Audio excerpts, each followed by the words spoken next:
The motivational appeals of the transactional leader are designed to satisfy basic human needs. The appeals of the transformational leader go beyond those basic needs to satisfy a follower's higher level needs. Hackman and Johnson, page 100. How does one become a transformational leader? Well, in the next 5 minutes, I will share with you how a mother of 3 handsome boys became that leader and still have date nights with her husband of 26 years. To answer my question, we need to look at Maslow's hierarchy of needs: physiological, safety, belonging and love, self-esteem, and self-actualization. Lisa Magnuson was always ambitious. She graduated from Duke University. She started her career at Apple Computer in the late 1980s and married her grammar school sweetheart.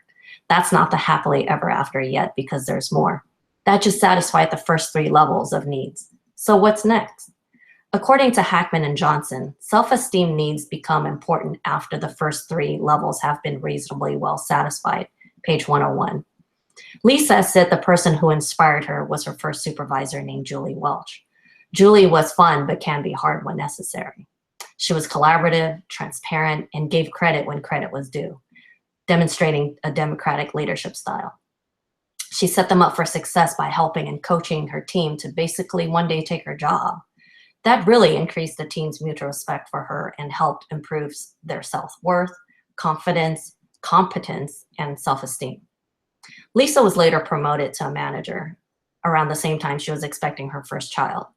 Her job required frequent travel and had to keep traveling after she had her baby.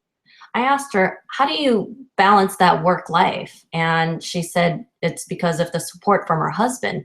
She said it was hard, but they managed to work around each other's schedule. Lisa said she didn't have the support from her boss. He was task-oriented, lacked interpersonal skill, and she wasn't taken seriously. One example she gave me was when her nanny called in sick and her husband couldn't take a day off, so she had to stay home with her kid. And when she called her boss says, "Can't you drop him off somewhere?" So needless to say, Lisa wasn't happy at work. She said at that time, something's got to give. You either choose work or you choose your family. So she chose her family. She resigned and she started consulting so she could allow some flexibility to spend time with her young family. One advice she gave me was, you have to take control of your life and you have to satisfy your own happiness first.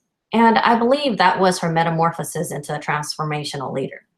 According to Hackman and Johnson, transformational leaders are creative, interactive, visionary, empowering, and passionate. Fast forward 13 years, Lisa is currently the director of corporate communications supporting customer care organization. She stepped into a new role that allowed her to be creative and establishing a new reporting structure in her department. Lisa engaged her team and empowered them to be open, participative, and be involved in the process. Her team has been collaborating with the line of business they support to develop a vision that's desirable, idealistic for the future. The challenge was deciding if an agency model, which is to hire consultants, will work better than hiring full-time employees. And a lot of that decision depends on funding. So they're working that out. Lisa is interactive not just with her team, but also with employees in other departments. She scheduled a team building offsite and invited some of her female colleagues to attend. She said it's an opportunity to bond and share experiences and our challenges as women in the workforce and how we can help each other as female colleagues, mothers, and friends. Lisa's not just passionate about what she does, she's passionate about life. She told me she had breast cancer when she was consulting. She scaled her hours back, but she still wanted to dibble and dabble in her work, so she did some consulting while she was going through chemo. She wanted to stay current in her industry. She also learned that it's okay to accept help from others.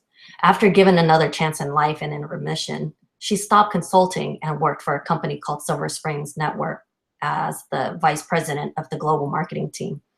She built that team by recruiting the right leaders, and after 5 years, the company was established as the #1 global smart energy networking brand, which went public on the New York Stock Exchange. The highlight of her career was being on the trading floor when they rang the bell and flying back in a private jet. Lisa achieved self-fulfillment. She enjoys her job. She spends time with her family. She makes time for herself to exercise and hike, which is something she enjoys doing. To me, she's not just a transformational leader. She's an inspirational leader.